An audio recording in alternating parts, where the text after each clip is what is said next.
Hello everybody in YouTube land. This is the TeamRedeye ShitShow. I'm Fugitive Redeye, the fearless leader, of course. And here I have my faithful sidekick Corbin, and then Anthony, who's like the butters of the group. Hello. You gonna say hi, Corbin? Hi, Corbin. Okay, you both did the joke I was hoping you would do. Which, didn't we start out the last ShitShow with hi, Corbin? Like you saying that? I think so. We definitely did something where I said that. Yeah, so this is Anthony's return to the ShitShow. He hasn't been in a couple, but here he is, alive and well. Yes. I returned him, I'm here. as promised. I got the hostage money, the ransom, we're good. So, today, we're going to be talking about endings, like different types of endings in fiction. Just kind of in general, but obviously we can go to other topics too, because this is the ShitShow, so it is what it is. I guess I'll start, and then feel free to jump in at any given time. But my favorite type of endings tend to be tragic endings. Those tend to be my favorite. So things like, you know, Devilman, or like the vast majority of Takeshi's movies where they have like a really sad, depressing ending. Those tend to be my favorite. Hence why I really like the alternate ending for 28 Days Later, where Jim just fucking dies. Like they couldn't save him because they tried to give him medical attention like they did in the final movie, but instead of succeeding, they failed. And I think that ending's better because it's more realistic. Yeah, like I like depressive endings too for certain things because it is more real. Like there's this movie called Combat Shock. Spoilers if you haven't seen it, but it's about this guy who is like depressed and is kind of like an addict trying to get money to support his family. And by the end, he just straight up snaps and kills his wife and his baby and then blows his brains out. And I think that's really realistic because of the time and the area and the story of how it flows, you know. What a wholesome movie that's fun for the whole family. This has been story time with Anthony. Yes.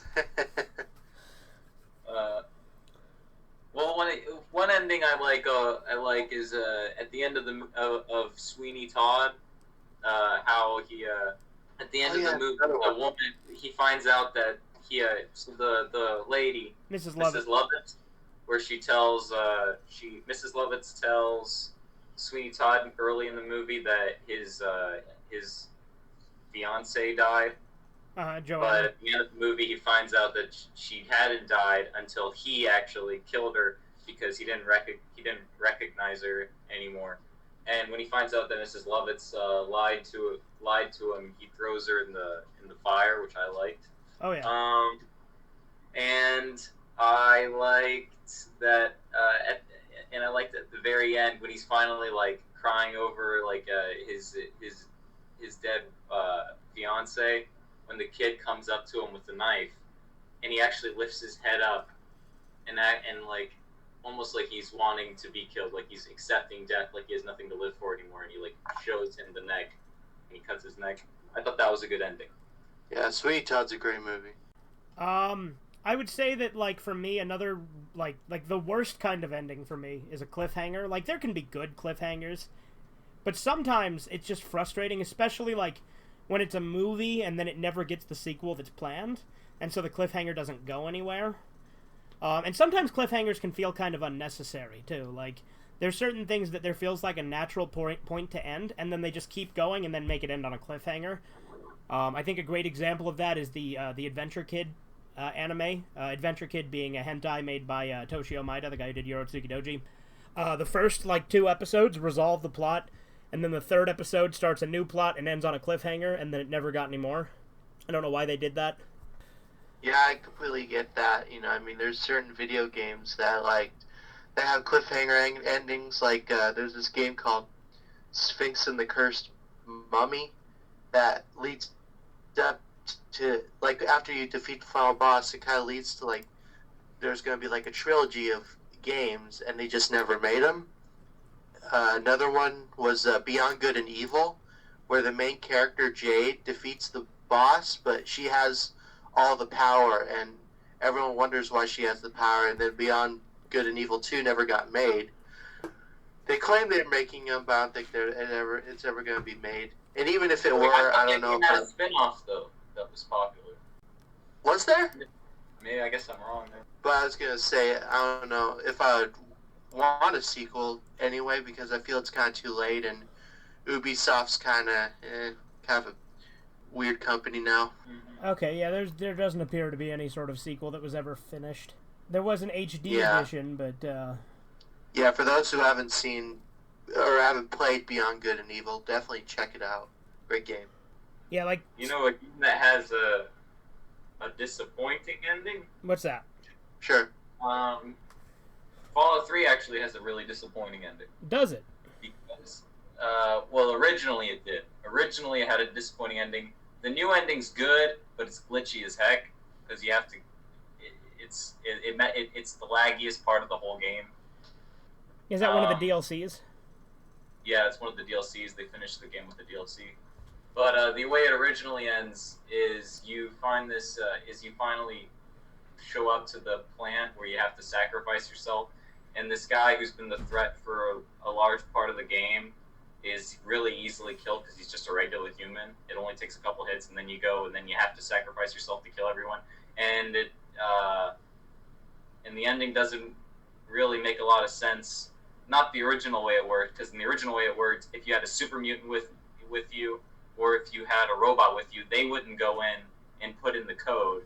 You still would have to go in and put in the code and die, no matter what you did. It was like they wouldn't give you a choice in this game.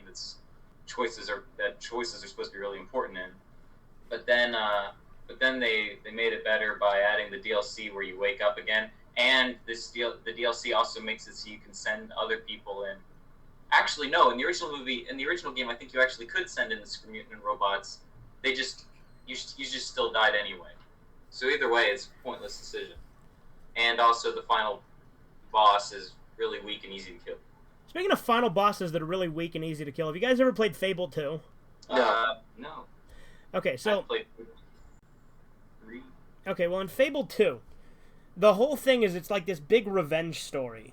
Because there's this, like, rich asshole named Lucian Fairfax, I think is his name. And, like, at the beginning of the game, he kills your sister and then, like, throws you out a window, and you're supposed to die. But you get rescued by Teresa, who's actually a character from the first game. So Teresa takes you and, like, helps you become a hero. And, like, the whole game's this big revenge plot where you're supposed to, like, face off with Lucian Fairfax. But when you actually get to the end of the game to fight Lucian Fairfax, you literally just shoot him once in the head and he dies. That's it. Like, What? Yeah. But, like, that's cheap. You don't even have to kill him. Like, so if you take too long to kill him, there's this character named Reaver who's one of your team. If you don't kill Lucian, he's basically just like, fuck this shit, you're taking too long, and then he shoots him in the head. You know, it's a really good ending, and also a really bad ending, kind of, in a way. What's that? It depends, actually. It depends on which ending you choose. One ending I think you would really hate, and one ending I think you would... Well, actually, I think you've beaten Walking Dead Season 2, right? Yes. Yeah. Well, you chose to save Kenny, right? Not on my first playthrough, because I didn't know that was an option, because I misunderstood the prompts. See, but when you choose I think, like, that's one of those... I'm sorry, actually, like, I like picking Kenny over the... I like picking Kenny because, like, obviously, I find him to be, like, the most likable character in Walking Dead. Mm-hmm. And I especially like that I get to betray the woman who literally has been nothing but trouble the entire game. Has been causing all kinds of trouble with Kenny, and then expecting me to hate Kenny because Kenny's supposedly violent and a bad guy when he seems to be angry about pretty rational stuff, I would say. Yeah. But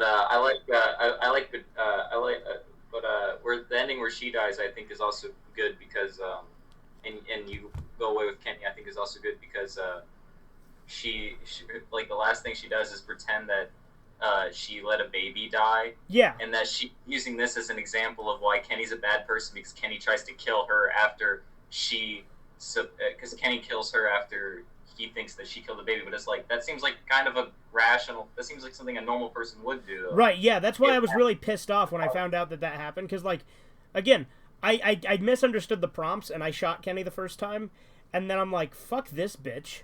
Yeah. Maybe he was alive. Well, you know what I hate though? Like in Season 3, it doesn't even matter what you do at that point. It always ends up exactly the same. Like you always end up on your own. Yeah. I think Season 3 and 4 suck though. Yeah, I have no interest in playing them. The first 2 seasons are the only good ones, really. The second season is actually my favorite because I feel like it's the most depressing one out of the series. Uh-huh. I don't know. I like the first just because I think Lee is my favorite character in the entire series. Kenny's my favorite character. I like Kenny a lot, but Kenny's his best in season 2 though, because Kenny's like a crazy angry man in the second one. While in the first season he's just a happy family man who gets everything taken away from him, which I guess is also really good. That is also really good. I don't know. Both are good games. His son's death was really sad. Yeah, a lot of Walking Dead fans actually like that he dies. Duck's hated in the Walking Dead community. Yeah, I don't know if I necessarily care about Duck as a character. I just think he was a good plot device for Kenny. Yeah, I agree, because it's cool to see what he's like after he loses everything, and him like his slow, like I guess how would you say, degression, whatever. Regression. Yeah, into like an angry, crazy person. Yeah. You know, another really disappointing ending for me, and this is basic bitch stuff that everybody says, but I agree that it's really fucking disappointing, because the more I think about it, there's more that I like about this show than I don't like, and so the fact that the ending is so bad pisses me off. Yeah. The final season of Game of Thrones is such a fucking shit show. Like, it's not even, like, it's so messy and bad. Like, there are good elements to it, but it's, like, the last 2 seasons, in all honesty, like, everyone talks about how bad Game of Thrones Season 8 is, but Season 7 was pretty fucking bad, too. Game of Thrones always looked boring to me, I don't know. I love Game of Thrones. Like, Season 6 of Game of Thrones is my favorite fucking part of the show. Because that's like, the thing that has, like, the face-off with Ramsay. And, like, again, Ramsay's my favorite character in the series. Like, again, unconventional choice, but he's my favorite character. Because the whole thing about Ramsay is this whole shtick is he's just unapologetically the most evil piece of shit in the show. And I love him. Like, his introduction is cutting a man's penis off and then pretending to eat it in front of him, but he's actually eating a sausage. Huh. Like, he's fucking evil. I love him. I never wanted to watch Game of Thrones because I felt like it looked like a typical fantasy, and I don't like typical fantasies because I think they lack a lot of imagination, honestly. Because I feel like you shouldn't be building on like these old you shouldn't just be like using these old mythological ideas. I think you should be coming up with your own mythologies and coming up with your own fantastical ideas. I don't think there's a single fantasy that does that, Corbin, that comes up with their own. Like, Morrowind borrows heavily from, like, Muslim and other mythologies. Like, it borrows a lot of stuff like that. Yeah, but it builds on that instead of just seemingly using it, though. Yeah, well, I would argue Game of Thrones does, and I would argue especially Lord of the Rings does. Lord of the Rings is fucking great. Lord of the Rings. I'll definitely check out Game of Thrones. Although I would argue... I would argue something like Wizards and Alice in Wonderland, stuff like that. I feel like utilize fantasy better than stuff like Lord of the Rings and Game of Thrones. I disagree. Lord of the Rings is a masterpiece. I do like the Lord of the Rings animated movies. Nah, dude. I think you're wrong. Lord of the Rings is fucking great. Lord of the Rings is my favorite fantasy thing. It is pretty unique. Didn't it invent orcs or something? Well, yeah, like, I don't know if it invented orcs. It might have. But the whole thing is Tolkien created his entire world. Like, it's like Lovecraft, where he came up with his own languages, his own species, his own, like, locations. That I like. And Game of Thrones, they kind of did that, but to a much smaller degree. Like, he came up with a lot of interesting locations and stuff. The thing is, Game of Thrones, I think, is really good for, like, 6 seasons. Season 6 is my favorite. Because it has the best episode, which is called Battle of the Bastards. Where Jon Snow faces off against Ramsay Snow, and it's a fucking brutal battle, because, like... Oh, that's another thing. I was talking to my friend last night, and he was trying to tell me that there's, like, no movies where, like, little kids are shown brutally dying, and I'm like, there's plenty. I couldn't think of very many examples, but then I'm like, oh, Pet Sematary. But then, like, I brought up, like, I should have brought up, like, I mean, it's not a movie, but, Game of Thrones has some really brutal kid deaths in it. Berserk does, too. Yeah. Yeah, it does. Berserk and Morrowind, I think, are the 2 best things to come out of the fantasy adventure genre. Yeah. You were mentioning, Angela, movies where kids, like, get killed. There's this movie that was released by Troma back in the late 80s called Beware Children at Play, where all these kids get brutally massacred by this one crazy dude. Yeah, because he was trying... At the very end. My friend was trying to tell me last night. He tried to tell me that, like, theaters aren't allowed to show movies where kids die, because we were talking about Revenge of the Sith, And I'm like, it would have been so much cooler if it showed Anakin killing the kids. And he's like, they're not allowed to do that in movies. And I'm like, movies do that all the time. What are you talking about? And I'm like, I mean, one could argue maybe that would bump it up. Movies do. But, like, you could argue maybe that would bump it up to an automatic R, but, like, there's no rule against it. Right. But yeah, like, no, the reason I bring it up is because... I think we should have limitations to what we can show in film as long as it's fake. Yeah, I agree. Because, like, in Battle of the Bastards, there's this little kid named, like, Rickon Stark, I think is his name. And he dies pretty brutally, if I remember correctly. I think he gets, like, filled with, like, a ton of arrows. Like I said, I think Game of Thrones is actually really good for, like, 6 seasons. And then after that, the last 2 are fucking bad.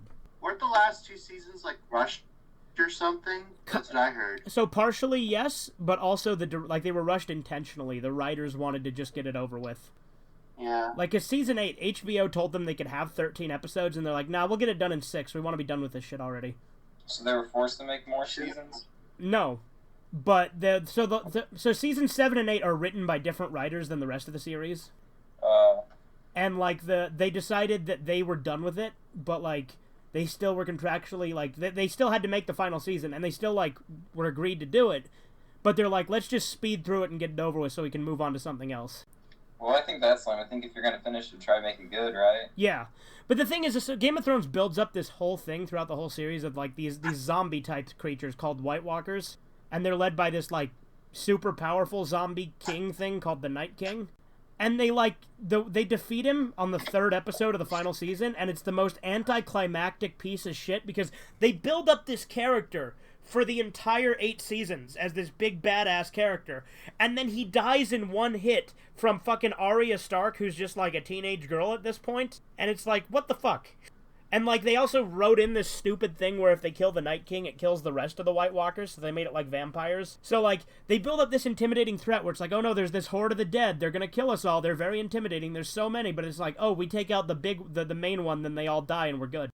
So there's a movie that I don't remember the name of, but it's a Tom Cruise movie. Okay. And in the whole movie, he's I've told you about it before, Angela. But in the whole movie, at the end, well, I don't know why I'd be saying spoilers when this topic of the video is endings. But at the end of the movie, he finds out that all this horrible stuff that's been happening has just been a dream, like this fake reality that he's been presented, and he's confronted on a rooftop about it, and he's finally it hits him that, oh, this is all fake, and this is actually because I just wanted I wanted fake memories implanted, kind of like Total Recall. Kind of like, yeah. But at the end of the movie, but the guy says the way for him to wake up is to jump off the building. Oh yeah, you told me about this. Yeah. Oh, Minority Report. Yeah, Minority. Wait, is that what it's called? I don't know. It's not Minority Report. No, it's not that. Not? No. I can't remember what it's called, but it's like named after like a painting or something. Okay. But anyway, continue. But anyways, at the end of the movie, he realizes that he has to jump off the building and basically die in that world in order to wake up. So he jumps off the building, but it's actually years and years and years in the future, and he's kept himself alive. But he jumps off the building, and like when he's falling down, like he sees like the entire movie flashing, like he sees his life flash before his eyes. So I thought it was going to end with him actually dying and realizing that he wasn't actually going to come back to, like, I thought he was just going to have him die at the end.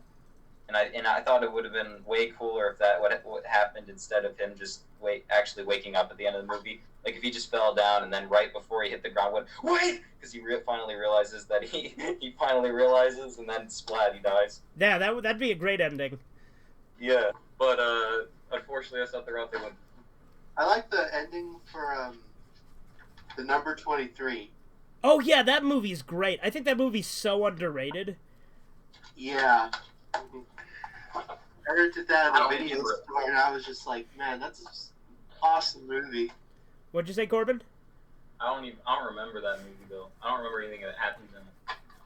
So that's the movie with Jim Carrey, and he finds this, like, journal that's, like, describing himself and his life, like, in really, like, intricate detail. And it's, like, telling this story of this, like, badass gangster type character named Fingerling, who is like very clearly him, and he's reading it and he's like, what the hell is all this? And then like as he's reading the journal, it ends with him killing his like girlfriend, and then like everything in the journal ties back to the number 23. Like he finds that everything ties back to the number 23, and it also ties to his life, and he starts going crazy over why is everything tied to the number 23. But then, like, at the end of the movie, you find out there actually is no significance to the number 23. It's just his own obsession. And the journal is, like, his old self. But, like, he has amnesia because he, like, got hit in the head or something. I don't remember. But, like, he actually did kill his girlfriend and he hid the body. So he finds out at the end that he actually is a murderer. And he did, and, like, he's been a murderer the whole time and he just didn't remember it. How did he forget about it all, though? He got, like, shot or, like, injured or something. How does that happen, Anthony? How did he lose his memory? I think he got hit in the head. Pretty sure. Okay. And I got hit in the head, and now I think I have amnesia. I got hit in the head, and now I think I have amnesia. Hi, I'm Frankie Muniz. Nice to meet you. There is a serious lack of good Frankie Muniz jokes in the world today, and we need to rectify that. Dang, I wish I could remember those jokes we made that one day, though, because we made a bunch of them, and now I can't even remember. Isn't it ironic that you can't remember our Frankie Muniz jokes? Yeah. I think my favorite one, though, was the "in a role he'll never forget." Yeah, Frankie Muniz with another unforgettable performance. He goes, "What?" We did that. We recorded that as part of a Sergeant Friends episode, did we not? Like, isn't it like a commercial break or something during one of them? I have no idea. Yeah, it's in one of the two that we've recorded. I just can't remember which one. Yeah. Where he's like being interviewed about the movie, and he's like, "I was in a movie?" That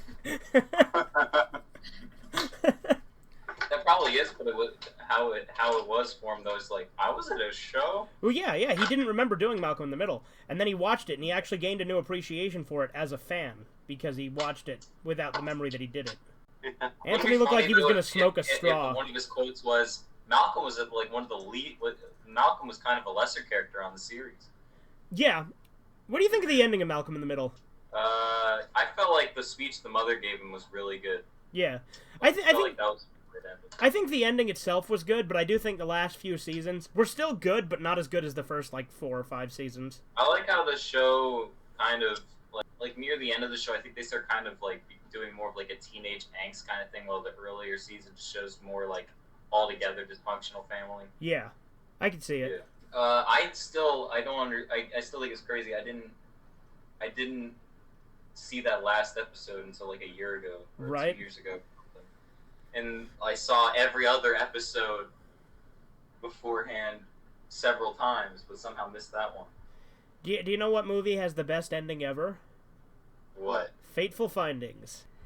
Where all the government people killing themselves? Yeah, we watched it together. Remember, we did a Red Eye Theater on it. Like, it's just like all the government people being like, myself and other senators, and like, oh, me and other insurance brokers. Oh, I work at the bank, trademark. And then they like give this. They like all resign, but then they kill themselves while the crowd is like applauding. And then the guy's like hacking like 10 computers at once. Yeah, it's such a stupid movie. I love it. And then like he starts pouring coffee on his computers. He knocks them over constantly. Any chance he gets to destroy expensive things, he takes it. I still can't tell if Black Shoes was a good guy or a bad guy, though. I can't tell anything about that movie. Oh, you know an ending that I grew to appreciate that I didn't like the first time I watched it? What is it? What? Reservoir Dogs. I love the ending to Reservoir Dogs. But yeah, the ending of Reservoir Dogs is great, because Pink Guy gets away with all the money and doesn't die. Like, and everyone else has horrible, horrible things happen. Yeah, like, I remember the first time I watched it, I'm like, everybody dies in this movie. What the hell? But then when I rewatched it, I'm like, almost all the characters die. I like this. Like, it's like a complete opposite feeling about it. I don't know how you had that reaction the first time. Well, it was years ago that I saw it the first time, mind you. So when I rewatched it, I was going in like I had only seen it once before, and it was like 4 or 5, maybe 6 years ago. And so I wasn't like as into it. But like rewatching it, in all honesty, it used to be like my least favorite Tarantino movie. Now it's like my second favorite Tarantino movie. The only one I like better is Pulp Fiction. What's your favorite part of Pulp Fiction? Of Pulp Fiction? I like the scenes with Vincent Vega and Jules. I like those two characters. So, Samuel L. Jackson and John Travolta. One more time. Say what again? Yeah. I dare you. I double dare you. I like the scene where the lady's dying of a heroin overdose because she snorts heroin instead of cocaine on accident. Yeah. And then they fucking inject her with adrenaline. I also really like... I like the whole, like... I don't know why... Because it comes out of fucking nowhere. But I love Snorting heroin's what kills Diane. I mean, not Diane. Kills, what's her name again in BoJack Horseman? Sarah Lynn? Yeah, if she hadn't snorted the heroin, she probably would have lived. I still think BoJack was the one that inferred that they should snort it. I think that the first 3 seasons of BoJack are pretty well, the second half of season 1 to season 3 are all great. I'd say the first half of season 1 still has some good moments. Yeah. But then, season 4 was kind of boring, and I didn't... They start introducing dramatic elements is when it gets good. Yeah. But, season... When they introduce Herb Kazaz is when it gets good. But, season 5, my friend's making me rewatch it with him. And we just finished in what I felt was the worst episode of the series, which is the one where Diane goes to find herself in, Vietnam. Because I don't have any sympathy whatsoever with Diane. She's a terrible character. I hate her. Every problem she complains and gets upset about is a problem she thrust on herself, and I feel no sympathy. Yeah. Well, I think the show tries to make you realize that she's, in her own way, almost just as screwed up as BoJack Horseman is, but thinks more highly of herself, and I think it's kind of trying to point out her hypocrisy. I don't know. I don't like Diane. I think she's an awful character. I think Diane, to an extent, is supposed to be unlikely. Maybe, but a lot of people sympathize with her, and they actually like that Vietnam episode, and I'm like, why? Well, yeah, but those people are garbage, but... That's a large portion of the fan base, dude. Most people think that Diane's, a good character, that she's, super deep and stuff. No! She's an ungrateful bitch who left her super nice husband, who literally gave her everything she ever wanted, and then she cries about it and gets upset that her husband is now seeing other people, because she left him. Fuck off. Maybe people can relate to trying to blame other people for their own problems. I remember, they try to make you feel sad for her when she's when you see him holding someone else and you realize he'll never hold you like that again. It's yeah, because you fucking dumped him because he literally gave you everything you wanted, you ungrateful cunt.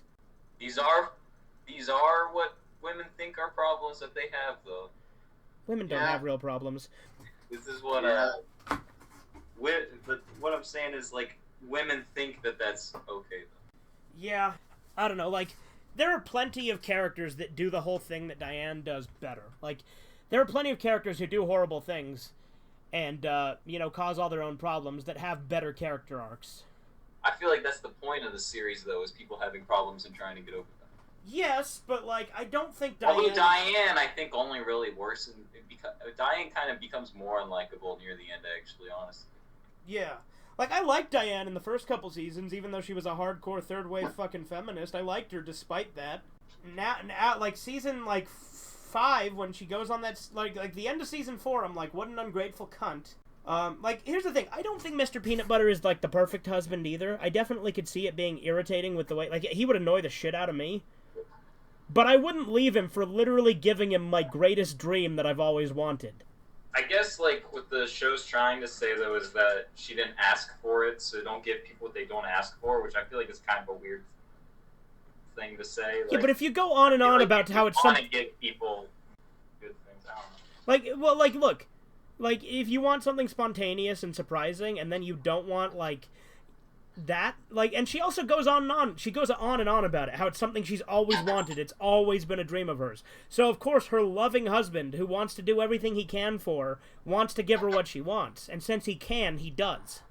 And then she gets upset about it. And she fucking divorces him for it. Yeah, that's a shitty character for sure. You know, it has a really good bittersweet ending. What? Moral Oral. Moral Oral has a great bittersweet ending. Because, the whole thing is he loses all, respect for his dad. But he also, is able to keep his faith despite his disillusionment with just how fucked up everything is. I love the Moral Oral ending. I think it's great. I thought it was a good ending, too. I like the dad crying because the gay man don't love him. Yeah. Well, literally, I think every character, loses respect for Clay in the end of it, don't they? Yeah. Which I feel do you think Clay could have redeemed himself? I think anyone can redeem themselves, so absolutely. But here's the thing: I feel like Clay is in a way a victim because he got dragged into that life. That was not his choice. Because remember, Blaberta gets him drunk and then like makes him marry her. Because remember, he had no interest in her, and he's a victim of woman. And she also like he didn't drink, and she's the one who gets him hooked on alcohol. Like ultimately, I think all the problems in the series are actually caused by the mother. Like I'd say she's at least partially responsible, but obviously at a certain point, personal responsibility kicks in. So obviously, it's still Clay. Yeah. But I think that initially he was a victim getting put into that situation. You know. Ooh, I like that one episode though where she's in love with the doctor, so she hurts herself. Yeah. And the doctor doesn't like her anymore when she's not injured in some way. Yeah. Do you remember when she goes to the Reverend to try and to seduce him, and just the idea of her being interested in him makes him come immediately, and he's like, "I'm done, go." Reverend Putty's a good character. Reverend Putty's my favorite character on the series, in Moral Oral, honestly. I'd say he's a good second favorite for me. Like I said, my favorite's Clay. I love Clay. I like how the priest just tries to act all suave and and cool in that one episode where he's trying to where he's talking about how he can still technically he could sleep with women and keep his job, and that it wouldn't be against the Bible or whatever. Right. And he's like under the women, he's sitting next to him trying to be sly. Yeah. And he has that really good line in that one terrible. I mean, it's not a bad episode, but they had bad qualities. But he's in that. But I like his line in that one episode about how he says no, it wouldn't have been wrong because you're talking about Close Face. And again, I've talked about this plenty because it's my least favorite episode, and people did not like that. But it impishly addresses the deformed apparition at the end of Lover's Nose. No, like the line where he says, where he's like, you can't compare your relationship with her to Oral and his little Oralette, and she's like, why? Because it's a girl-on-girl relationship and tolerance is just a theme. And he's like, no, because she didn't love you. No, that's like the best line in that episode. I just think that the whole close face concept is pretentious as shit. I like when he finds out that that a woman stole his semen. Yeah. So the woman didn't even get to sleep with the woman then. But yet he still has a daughter. Silent Hill 2 has many good endings. Best one's the dog ending, though. No, for you maybe. But, I love the dog ending. It's so stupid.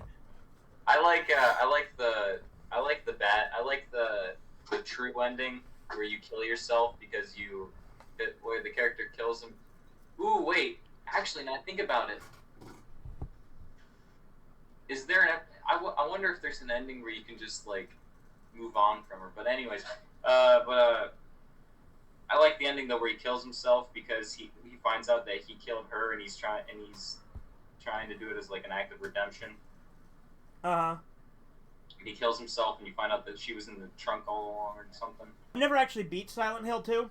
I've only seen the dog ending, so your wife's speech at the end of the game though, I don't know if it actually changes based off of what ending you get, but the speech your wife gives at the end of the game is really good. You know it's a good game that has it has 3 endings depending on what you do throughout the game. It's called The Suffering. You ever heard of The Suffering? I mean, you've seen me stream it, I think. Yeah, I saw you stream it. I didn't know there were 3 endings though. Yeah, so there's a good ending, a neutral ending, and a bad ending. And so the whole point of The Suffering, right, is you're put in prison because of the murder of your wife, and you're on death row. And depending on your choices in the game, you'll get one of 3 endings that will determine how she died.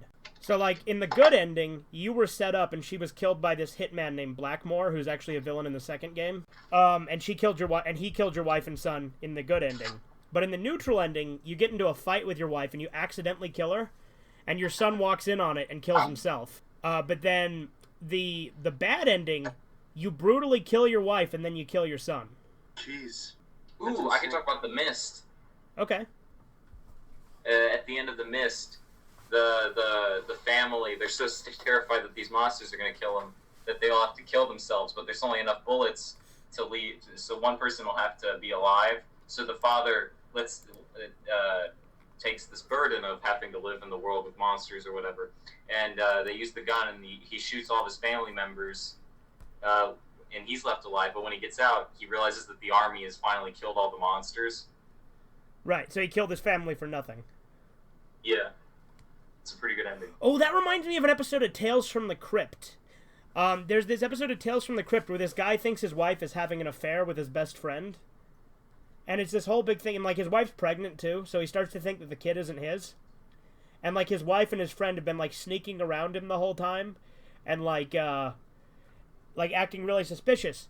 And so, like, at the end of the episode, he finally snaps, and he just kills them both as she's, like, leading them to this, she's leading him to this building. And she's like, come on, I want to show you something. And he's like, no, I've had enough of you, bitch, and he kills her. And then he opens the door to the room, and it turns out the whole time they were acting suspicious is because they were setting up a surprise party for him. And, like, it turns out, like, it is his son. They weren't having an affair. It was all, like, his own paranoia got the best of him, and he killed his wife and best friend and his unborn child because of it. Shit. And, like, literally the episode ends with everybody, like, opening, like, he opens the door, and, like, everyone's like, surprise! And they're all, like, happy and shit. And then he, like, gets this look on his face, like, what the fuck have I done? That was awesome. Yeah. I love endings like that, though, where everything goes wrong that could go wrong. Yeah. I also like that scene in Breaking Bad where he thinks that his family is gonna die, and he's under the floor, and that dumb idiot Skyler gave all the money away to Ted Beneke. Yeah. And he's laughing under the floor. I like that scene. That's one of my favorite scenes of Breaking Bad. Like, a lot of people say that's the moment where Walter White died and Heisenberg took over, essentially. Ooh, have you seen Ex Machina? I have not. You know what it's about? I've seen the trailers. Like the robot chick? Yeah, the robot lady. That movie, the whole movie is built up like a romance between the robot girl and this nerd guy. Uh-huh. And the nerd guy falls in love with this robot girl, who the guy who invented the robot girl even tells him, "Oh no, she does." It's like he gives him some sort of mixed messages saying that she is alive or she isn't alive. And I don't think the movie ever actually explicitly says whether or not she's really truly alive. But he believes that she's as real as a person is and is in love and wants to set her free. And then finally, when he does set her free, she kills her creator and runs away, abandoning the human in this bunker where he can't escape and he's trapped there forever. And she gets away free, and it ends with her on a subway. It's a pretty good movie. I like that movie. Oh, you know that like, so speaking of how they never explain if she's alive or not, that kind of reminded me of again, completely not entirely related, but in The Suffering. There's another really interesting thing about The Suffering is, if you don't know that game, it's filled with, like, monsters, right? Like, you're going around the prison and these monsters are attacking you. But, like, the thing about the game is, it never makes it clear whether the monsters are real or if they're just in your head. And they intentionally never make that clear. You know, the thing I like about Silent Hill is that everybody sees the monsters differently. Yeah. And I don't know if it's established like this, but a lot of the creatures in each game look very similar, despite not actually being the same creatures, the same monsters. So the way I see it is that they are the same creature. They just look different based on who sees them, you know. Okay. But like Pyramid Head, there's Pyramid Head, but there's also like this character called the Boogeyman, who's another big monster character, who is like almost the same exact shape as Pyramid Head, except he doesn't have a giant pyramid head. So I figure it's the same monster, just people see it differently because of the way they perceive, because of what their torment is that they went through. Okay. Yeah, in The Suffering, like, when you're going around, the monsters will kill other characters, right? And, like, there's a panic at the prison because of it. But, like, when the monsters are around and when you turn into a monster, nobody reacts to it. I see. The Suffering's a great game. I think it's underrated. It's a great horror game. Yeah, if I ever find it for a good price, I'll definitely play it. Although, I remember you playing it, Angelo, and like the game looked really dark. That's because of my adapter. Oh, okay. I thought that was the actual game. I would have been like, that's another thing. I hate dark games. Those are the worst. Like, what's the clown's backstory in Twisted Metal? Sweet Tooth? Yeah. He killed his entire family except his daughter, and his whole goal is to try and kill his daughter. That sounds messed up. Oh yeah, Sweet Tooth is great. I love him because like he has kind of a split personality. I forget what his real name is, but like I think it's like David Kane or something. It's something Kane. But like he has a split personality called Needles Kane, and Needles Kane is the Sweet Tooth personality. Have you ever heard the theory about Twisted Metal Black? No. There's a theory that the entire game is Sweet Tooth's like dream, like it's all in his head. And the reason for that is because in Twisted Metal Black, all of the villain endings are happy endings where they get everything they want, and all of the hero endings are bad, where bad things happen to them. So people think because of Sweet Tooth's twisted sense of like evil, they think that like it's all in his head, and because the tone is completely different than any other Twisted Metal game, that they think that because of that, it's all just Sweet Tooth's dream, where it's his own idealized version of the world where good deeds get punished and bad deeds get rewarded. Twisted Metal Black is my favorite Twisted Metal game. It's the only one I've played on video. Like, if you remember, I did a few videos of it and then I stopped because I think the early games are still pretty cool too, though. Yeah, but Black's my favorite. I like the endings of the original games. Have you ever seen, like, the unused endings to the first game with, like, the live-action scenes? Yeah, I like them. Yeah. They're included as, like, a bonus feature on some of the later games. What are your favorite, horror movies, real quick? That's tough, because it's hard to define horror for me. I would say, like, The Thing is definitely, like, my favorite, like, horror movie that I find genuinely scary and creepy, like, and atmospheric. The Thing is, like, perfect. I love The Thing. I also really like, The Thing is a good ending. Yeah, The Thing has a great ending. Yeah. Explain the ending of The Thing. Okay. Well, there's there's this character named Childs who's played by Keith David, and you don't know what's happened to him the whole time. And Anthony's plugging his ears because he doesn't want to get spoiled. But Childs is like he like disappears for like a good 10 minutes of the movie, and you don't know what happened to him while they're planning this big thing to kill the alien. And MacReady gets separated, and he's on his own. He's going around burning all the other monsters and stuff. And then he meets up with Childs at the end. And, like, they have a standoff where they're staring at each other, and they're like, how do I know you're not one of them? And he's like, how do I know you're not one of them? And so then it just ends with them, like, staring at each other, waiting to freeze to death. And he's like, it doesn't matter anyway, we'll be dead soon enough anyway. So they just wait, and they just kind of chill there while they wait to die. And they never tell you whether or not either of them are aliens or both of them or what. Like, they never tell you. So, yeah, I like that ending. Yeah, I don't think MacReady was. I think Childs probably was, though. Well, I like the fan theory about them not being them not actually drinking alcohol, drinking. Well, I don't remember what it was. You'll have to explain it to me later. You haven't heard that theory? Because didn't in some point in the movie he talked about? Most people say that he put something in the drink to see if he would drink it, and then when he drinks it. That's when the guy gets like a reassured face, like he knows that he's the alien. Oh, okay, maybe I could see it. Like he put like gasoline or something in it. Yeah.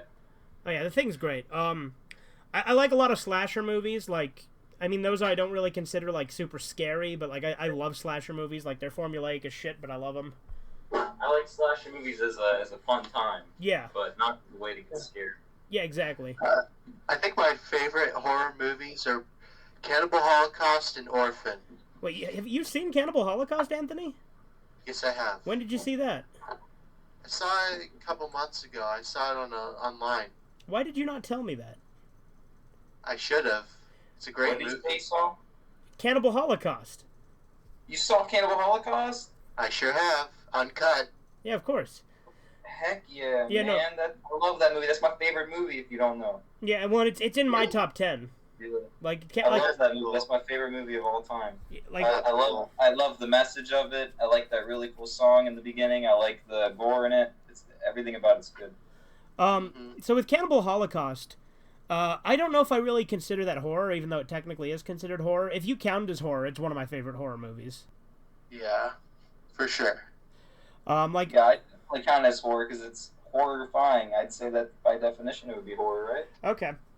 And like again, with Psycho, I've always viewed Psycho more as a tragedy than horror, but Psycho is also one of my all-time favorite movies, so if you want to count that as horror, I would count that as one of my favorite horror movies as well. when I wanna be scared anymore, I don't even watch scary movies. I just watch disturbing movies. I think because I can't really like movies can't scare me, but movies can disturb me. Right. So I'll watch like really disturbing movies now. But you know, so I'm gonna tell a little childhood story. Right. This is something. It's gonna be funny because like, so back when me and Danny were kids, and Danny was not living here. He was still living with his mom. I went over to his house and we were watching on demand on his DirecTV. We were watching Halloween 6, right? And that was the first. That's the first Halloween movie I've seen. And if you don't know, Halloween 6 is considered to be like one of the worst ones. yeah, And like it's really stupid and like introduced the whole concept of Michael Myers being like controlled by this cult and all this other dumb stuff. I like that though. Okay. Well, I mean, I like Halloween 6. I just I have mixed feelings about the cult thing, right? But a lot of people don't like it specifically because of that, right? Mm-hmm. So I was watching it, and like the movie's going on, and then we finished it, and that whole night I was fucking terrified. Like that movie scared the shit out of me when I was a kid, and like I was like, all right, now like we kept getting like scared and paranoid, right? And like both of us were. And, like, I kept, like, staring at Danny's closet thinking that, like, Michael Myers was gonna fucking pop out of it and kill me. Like, it was the weirdest shit, because, like, getting that scared is something I only really experienced as a kid.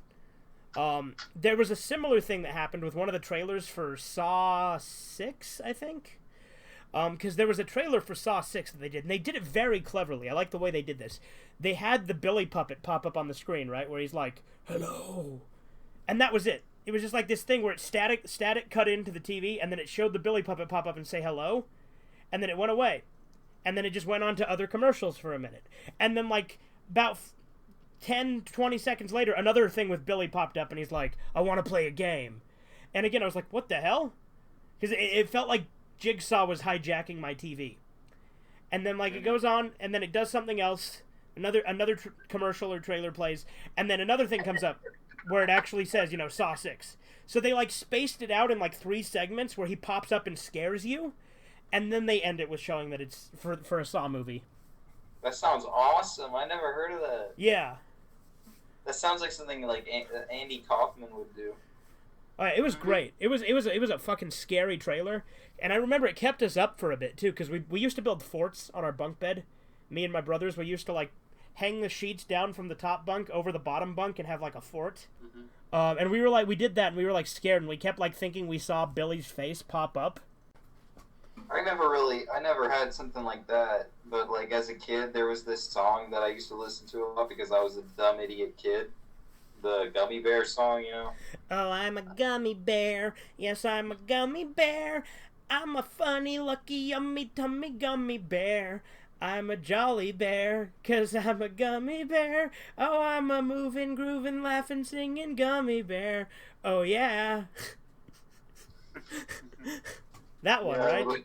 I would listen to that a lot as a kid. Great memories. And hearing you sing it freaks out part of my brain. But but one time I watched it, and this actually made me so scared that I never watched it again because I didn't want to find this video again. I don't care now, but as a kid, it was like one of the first like jump scare videos I saw as I was watching the Gummy Bear thing, and then it just like really, really loudly. I don't remember what image it showed or what, but it was just like really loud screaming all of a sudden in the song. Was it that Was it like that one that was always used where it had like that like really green version of Reagan from The Exorcist? I have no idea. Because you know the one I'm talking about, right? Like that was like the famous jump scare. They'd always show that picture of Reagan from The Exorcist. Yeah. Maybe. I just knew it freaked me out a lot as a kid, and I never watched another one of those videos. You ever seen The Exorcist, Corbin? Yes, I've seen The Exorcist. Great movie. Yeah. It's a little slow at first, but once it picks up, it's great. But in all honesty, I appreciate the slow parts. I think that overall it's a good movie. The sequel, the second one, The Exorcist II: The Heretic, is one of the worst movies I've ever seen. I hated it. The Exorcist 3 is Jeffrey Dahmer's favorite movie. The Exorcist 3 is actually really good. I like Exorcist 3. So Jeffrey Dahmer had good taste. And yeah, also he liked good movies. Watch that movie. Jeffrey Dahmer would watch that movie to get him in the mood for killing, he said. Oh. But Corbin, if you didn't hear my joke, I made a pun because Jeffrey Dahmer and taste. Yeah. I I like Jeffrey Dahmer. I know you do. We've been over this. Yeah. No, but Exorcist 3 is I actually like how really Anthony good. said that like, oh, not again. Right? It sounded like... But yeah, like, Exorcist 3 is actually really good because I like that it has, like, Brad Dourif in it as one of the, like, versions of the possessed priest. Brad Dourif. Yeah, Chucky. Brad motherfucking door. I don't know who that is. Yeah, so if for those of you who lack the context, Corbin did this Child's Play review where he reviewed every Chucky movie. And I said that, are you trying to do a bad Brad Dourif impression? And he's like, who's Brad Dourif? On a Child's Play review. He didn't know who Brad Dourif was. I don't know. I didn't look at a lot of behind-the-scenes stuff for that.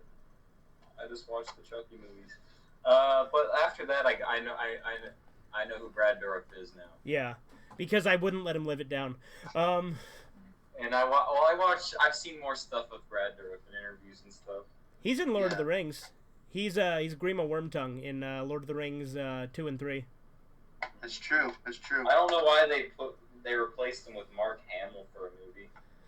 I had no interest in seeing that movie because it sounded just like a ripoff of Small Soldiers. Oh, what movie? Yeah, you're right. I love Small Soldiers. Though. Yeah, the Child's Play remake where Chucky's like a robot. Oh yeah.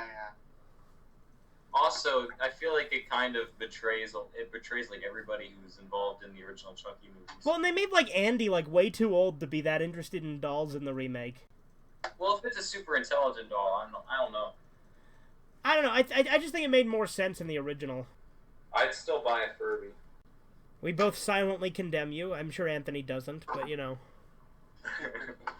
I like Furby. No, Furbies were cool. I had some when I was a kid. I had one of the newer Furbies, which I still think are cool. Not as cool as the newest kind of Furby. I like, but I like the old ones that look like Mogwai. Yeah, I was about to say, have you ever seen the Gizmo Furby? Yeah, I want to get that. Have you guys seen both Gremlins movies? Yeah, man, Gremlins 2 is better. I even told you. Yeah, Gremlins 2 is so much better. I love Gremlins 2. Anthony, have you seen them? I didn't hear you. That's just not civilized. No. But you did show me some bits and pieces from the second one. Now take a look at this fellow here. That was That's my favorite Gremlin. Yeah, and I like the Gargoyle Gremlin. Yeah, but the Brain Gremlin is like my favorite character out of the entire movies. Yeah. Like I would have loved to have seen like a Gremlins 3 where somehow they brought back the Brain Gremlin. Like the Brain Gremlin made. I wish there was more of him. But the voice actor who played him actually died, so they can't do that now. Yeah. Who was his voice actor? I don't remember. I'd have to look it up again. That movie kind of had Animaniacs' sense of humor. Yeah, Animaniacs before Animaniacs. Tony Randall. Like something like that. Like, it felt like really cartoonish, and it was a fun movie. But Tony Randall did the voice of the Brain Gremlin. Oh yeah, Tony Randall. Yeah. But you know, like, well, let's talk about horror comedy. What's your guys' favorite horror comedy movies? I guess Evil Dead 2 for me. I don't know. That's a good one. I mean, for me, like I said, I prefer Army of Darkness personally. That would be a horror comedy, though. Horror comedies. Yeah. You know what one of mine is? Like, I love this movie. I've seen it plenty of times, but I fucking love it. Killer Clowns from Outer Space. Like, it's stupid, but I fucking love it. I feel like at times it can be boring, but... Yeah, but I think overall it's fun, and there's some genuinely creepy scenes. Like, I think the police station scene like is the actually... puppet scene. Yeah. The puppet scene was pretty Exactly, that's fucking creepy. Yeah. What was it? What does he make him say? I remember he says something really freaky to him. I can't remember. And he makes him smile and laugh. Wait. Was that Mr. Krabs? I don't think so. I could have sworn it was. Maybe I'm wrong. Let me look it up. Hold on. Clancy Brown? No, it wouldn't have been if it was the 80s. Well, Clancy Brown was an actor. I mean... Yeah, but I don't know. I don't think it would have been Clancy Brown. It was not Clancy Brown. He sounded like Clancy Brown in the scene, though. No, it was John Vernon, who's actually been in quite a few movies. I actually recognize him. I don't know why I didn't immediately know who that was. But no, John Vernon, he plays like cops and stuff in a lot of movies. Like, he's the police chief, or he's not the police chief. He's the mayor in Dirty Harry. Hey, I like, that makes me think Clancy Brown has a really good performance in Pet Sematary 2. I still need to watch this Pet Sematary 2. I've only seen the first one. It's It's really good. He's the best part of the movie. It's a fun movie. Yeah.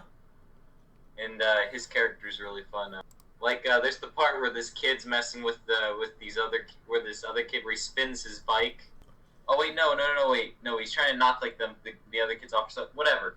And he says, "Hey, I'm just effing with you," but then at the he takes the kid's head and he puts it near the steering wheel. Not the steering wheel, the wheel of the bike, and the bike's wheel spinning. He's putting the kid's face close to it, and the kid's like, "What are you doing, man?" And Clancy Brown goes, "I'm just fucking with you," and he puts his face into it, and his face gets ground up into the motorcycle tire because it was a motorcycle, not a bicycle. Okay. It's a good scene. That's another kid death for you. Yeah, there you go. His face into a tire. I guess you could consider. You know what? You could. I guess you could consider. What's it called? What's the movie? House of a Thousand Corpses, like a comedy horror in a way. I would call that more of a horror than a horror comedy, though. I would call it more of just a horror movie. I would say the beginning's horror comedy. I'd say the stuff with Captain Spaulding, yeah. Yeah, Spaulding. I'd say that's horror comedy. Nah, I love House of a Thousand Corpses. Corbin's not a fan, but we're gonna double feature it one of these days with Texas Chainsaw. I like it. I didn't before, but I like the style of it. I like the style of House of a Thousand Corpses, but I don't like Devil's Rejects. Honestly, I don't like Devil's Rejects. I love Devil's Rejects. It was a good movie. House of a Thousand Corpses I like for its aesthetic, and that's actually honestly mostly it. I kind of just like it for its aesthetic and its sense of humor at the beginning. I don't know. I like Devil's Rejects a lot because Captain Spaulding has a much bigger role. Yeah. I have not seen Three from Hell though. Three from Hell's good, but like Captain Spaulding is only in like one scene because Sid Haig was really sick when they were filming it, and he died before it was released. Because it was his last movie, but he went into it knowing that it would be. Don't you think clowns are funny? Sometimes. That's a quote from him. Yeah, it is, isn't it? Yeah. No, I love Captain Spaulding. He's such a good character. I really like I like the personality of Terrifier. Yeah, I haven't seen that. Isn't there like a really gross shit scene in that movie though? It's just smeared on the walls. Oh, okay. What movie? Terrifier. Terrifier. But the movie that actually was a movie that kind of creeped me out when I did watch it, and it's a recent movie. So that's actually one of the few movies that I actually did like. It actually kind of scared me. You know what movie? Not scared me, but it creeped me out. You know it's a good horror movie? What? The new version of Color Out of Space. It's the only version of Color Out of Space that I've seen. I own a couple other versions because there's like 3 adaptations of the Color Out of Space, which is like my second favorite Lovecraft story. And, I haven't watched it yet. But like the Nicolas Cage one is actually really good because it kind of gives off like The Thing vibes to an extent. Like not as good as The Thing. Don't get me wrong. It's nowhere near as good as The Thing, but it's still a great movie. His wife and his son fuse together, don't they? Spoiler, but yeah. Spoiler! What was the video topic? Right? Yeah, but they do. And like also like they have like all these llamas that fuse together too. Yeah. If I find that, Does Nicolas Cage do crazy stuff in it? What? Does Nicolas Cage do crazy stuff in it? To an extent, yeah. Like they like he definitely is. He definitely acts like Nicolas Cage, but like they make it fit the movie really well because like. Again, The Color Out of Space is a very hard Lovecraft story to adapt because it's very, like not a lot of stuff actually happens in The Color Out of Space, so you have to take a lot of liberties to make a full-length movie out of it. And the fact is like, the whole thing about The Color Out of Space is it's like a color that doesn't exist. Like, it gives off this weird, like, alien color that doesn't exist on Earth. So they had to use they actually used the rarest color out of all the colors for the movie, I think. Well, the thing is the color they use for it is the exact color I pictured when I read the story the first time. So I actually think that that's uncanny. That it's this weird, like, purplish pinkish color, which is the exact color I was imagining when I read the story the first time. Yeah, that's because when you think of a color that you've never seen, you think of the farthest color, the color you've seen the least. Because you can't think of a color that you've never seen. So you think of the color that you've seen the least. Would you guys consider the Rocky Horror Picture Show a horror comedy? Rocky Horror Picture Show? Yeah, that's a horror comedy. That's a good one. I love that movie. Yeah. Lots of men dressed like women. And like I said, I've never understood why people try to act like it's this like super like pro-trans movies when he's a transvestite, not like transgender. He cross-dresses. It's obviously a stylistic choice, though. Yeah. Like he does it for sexual pleasure. That's the whole point. He cross-dresses because he's into it. Yeah, that movie kind of got a really weird audience later on. Well, like later on, like they did like a remake where they had like an actual transgender person play Frankenfurter, and I'm like, that defeats the whole fucking point. Still, though, Sweet Transvestite is my favorite musical number in that movie. The only time I think of myself as a woman during sexual thought. Okay, Corbin. How do you do? I see you've met my faithful handyman. He's just a little brought down because when you knocked, he thought you were the candy man. Don't get strung out by the way I look. Don't judge a book by its cover. I'm not much of a man by the light of day, but by night I'm one hell of a lover. I'm just a sweet transvestite from transsexual Transylvania. Also, Transylvania is another planet, though, isn't it? In that movie? Yeah, it's another planet. Yeah, and like Riff Raff and Magenta are from it too. But like Frankenfurter's like supposed to be the bad guy too. So I don't know why everyone act like it's this like positive pro-trans message. Yeah. Doesn't he sleep with both the woman and the man in that movie? Yes, he sure does. I love Dr. Frankenfurter. He's such a good character. What are more video games that have good endings? Grand Theft Auto 5. Which ending though? Because there's 3. Trevor's death is my favorite ending. You know, Trevor's death, like Trevor's the one I want to kill less, just because he's like Trevor's loyal, and Michael's like when you want to kill Trevor, Michael's like, yeah, let's kill him. But when you want to kill Michael, Trevor's like, no, that's like, you know, that's being disloyal. You know, like Trevor's all loyal and everything, whereas Michael's like, yeah, let's put him down. He's crazy. I think Trevor is almost like in my head, kind of the perfect man. Yeah. Because I feel like he lets out his masculinity in the perfect ways. I mean, he's also a psychotic sociopath that beats the shit out of people and does horrible things, but yeah. But it all, I think, is for the betterment of himself. No, I love, like, Trevor's a great character. I like, I like, you know, some people have told me recently... I like overly masculine type characters. Oh, me too. Masculinity is very important, but, yeah. But I think masculinity should be encouraged more in movies than it is. Well, now it's, like, actively discouraged because we live in, like, the fucking soy faggot generation where, like, everyone's just like, toxic masculinity. Yeah, and it's gonna be like this for a while because the kids are around this, and yeah, it's not good. It's gonna be I hope it doesn't go on for too long though. I hope so. I mean, I hope it ends at some point in my lifetime. Yeah. You know, some people have told me recently that, like, with my beard and stuff, I look like Trevor from GTA 5 when he has the beard. You kinda do. My stepdad looks exactly like Trevor. Is he Trevor? Is he a fucking maniac? Not as far as I know. I mean, if there's he's one of the few people I know that I would be like, yeah, possibly. Oh, okay. No, but like, the ending I went for in GTA 5 is like the one that I think is supposed to be like the true ending where they all survive. My favorite ending though is the one where Trevor dies because I feel like it's the most climactic and it feels the most movie it feels like the most like a movie ending that I would like. Okay, because I like it for the same reason I like tragic endings. Right. Yeah. No, even though he's supposed to be a horrible person. Well, and like, I still think it's supposed to be tragic because he's like someone who's been built up for the whole game.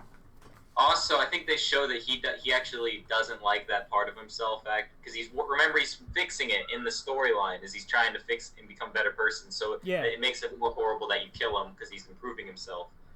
Yeah. Because he hates how much of a jerk he is, and he's trying to stop himself from being a jerk. That whole scene with Franklin where he goes a little too far.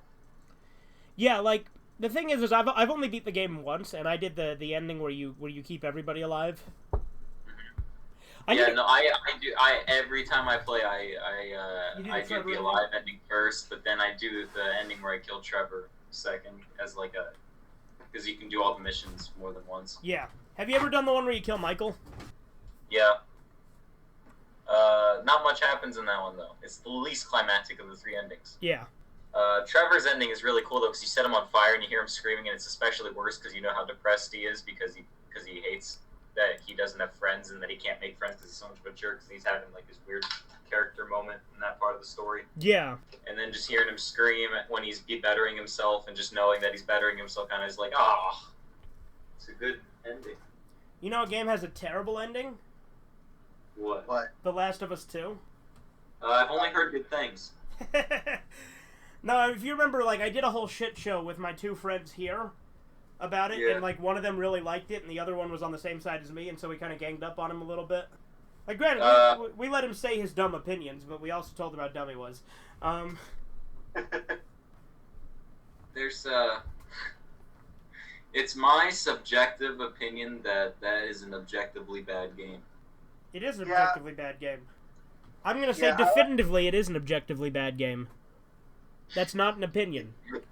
Yeah, I mean, I like the first one just so I could pretend that it ended on a cliffhanger and they never made a sequel. If you do that, then the first one is just a great game. It's one of the few cliffhangers I'm kind of good with because it feels like it's kind of meant to end that way. Yeah. You know, uncertainty. You know another really good cliffhanger is Red vs. Blue Season 13? Because Red vs. Blue Season 13 ends with, like, Church, like, sacrificing himself to save his team. But, like, but the way it ends is he's, like, he's, like, giving a narration, and he's, like, I guess that's the thing about sacrificing yourself. You never know if it worked. And, like, so it ends with you not knowing if they survive or not, so you don't know if his sacrifice was for nothing. But, like, the problem is, like, obviously there's more seasons after that, so we know they survived. But it sounds good at the time. Yeah, well, the thing is the seasons after that are lame, though. So it's like, to be fair, like, for me, the best Red versus... Just leave it off there, yeah. Yeah, well, like, Red versus Blue has had, like, several places where it naturally should have ended. Like at the end of Blood Gulch, they gave it a fairly natural ending point. And then at the end of The Recollection, they gave it a natural ending point. And then Season 10, in my opinion, is the true ending, because I fucking love the ending of Season 10. But Season 13 had a pretty good ending, and then I never bothered with anything, like... I watched Season 14, which was awful. I watched Season 15, which was better. And then I watched Season 16, which was fucking weird. Wait, do you know what the best Batman movie ending is? What? Which one? Killing Joke. I have not seen that one. Do you care if I say what happens at the end? No, I don't care. Go for it. Well, at the end of Batman Killing Joke, Joker tells Batman confronts Joker on the top of wait, no, they're not on top of a building. They're just he finally Batman's confronting Joker, and Joker Batman tells Joker that he can give this up and get help, and that Batman really wants Joker to get better, and that he actually does care, and like all this, like it's supposed to be like a good moment, but Joker says that he doesn't want to do it. He's like, no, Bats, I can't do it. And then Joker says, this kind of reminds me of a joke I heard before. There's these 2 crazy guys, and they're escaping a psych ward, and one crazy guy finds a way to get onto this other building, but something happens, and the other guy can't get across. And the one guy says, "Oh, don't worry, I'll just flash my light across, and you can walk your way over here." And the other guy says, "What? You think I'm crazy? I know you'll just turn it off when I get halfway over." And Batman laughs at the joke, and it's one of the few times Batman ever actually laughs, and Joker start laughing together, and it cuts away, and then you hear Joker stop laughing, but Batman's still laughing, and it sort of implies that Batman killed Joker. Right. Because that's the whole point of the Killing Joke, isn't it? Yeah.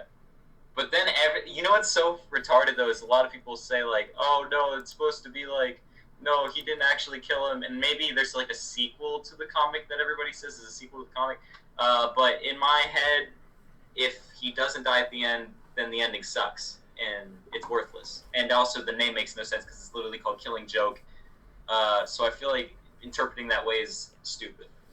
I know another video game that has a great ending, or a few great endings. Yeah. Undertale. There are so many good endings to that game. Yeah. Like, the true pacifist ending, I mean, that's the one that's, like, fucking great. But, like, again, Genocide's my favorite run. The Genocide ending, in some ways, I feel can be a little bit anticlimactic. Like, I still really like it. I think it's great, and I still think Genocide is my overall favorite run. But Pacifist has a more epic ending. But, like, most recently, I did the Papyrus ending. And that ending fucked me up a little bit. I'm like, I felt so guilty. I felt more guilty doing the Papyrus ending than the Genocide ending. Like, granted, I haven't beat Sans, so I haven't done the Genocide ending yet. But you know what I mean? Genocide run is still your favorite run, though. Absolutely. But, like, so, like, I did the Papyrus ending. Do you know what the Papyrus ending is? So I've heard it. So it's where you kill every major monster except Papyrus, right? Like, you leave Papyrus alive, but you kill all the other boss monsters. Mm-hmm.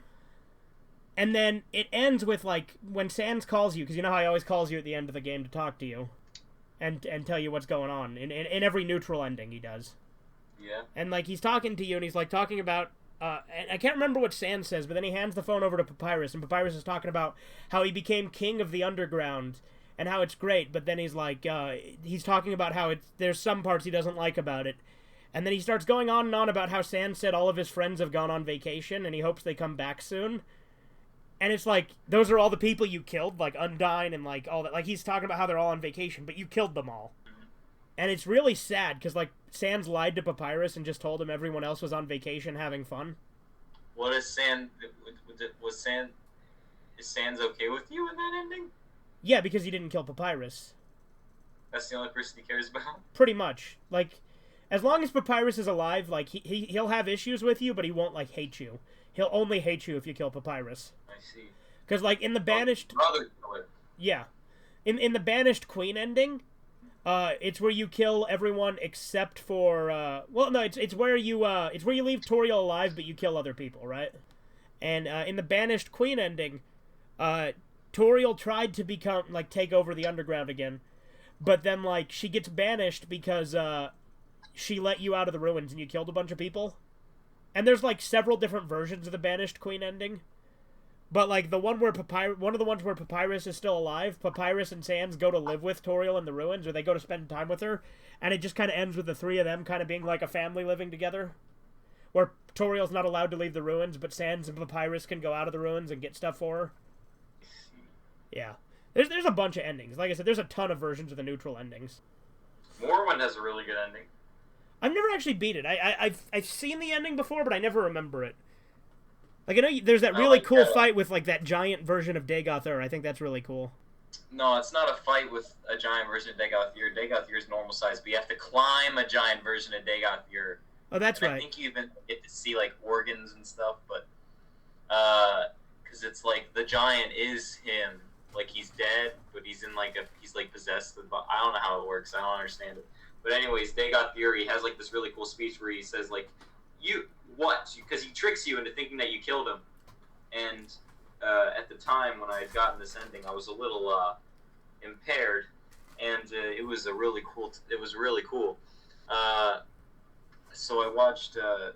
So Dagoth-Ur says, "You fool! You cannot kill me. I am a god.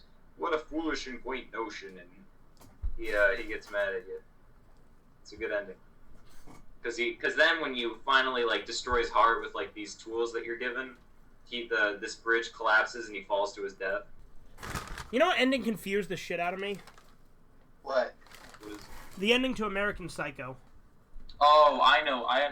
There's two ways I think you can interpret it. Okay. One way you can interpret it is that he's just crazy and that he's not actually committing these crimes, you know?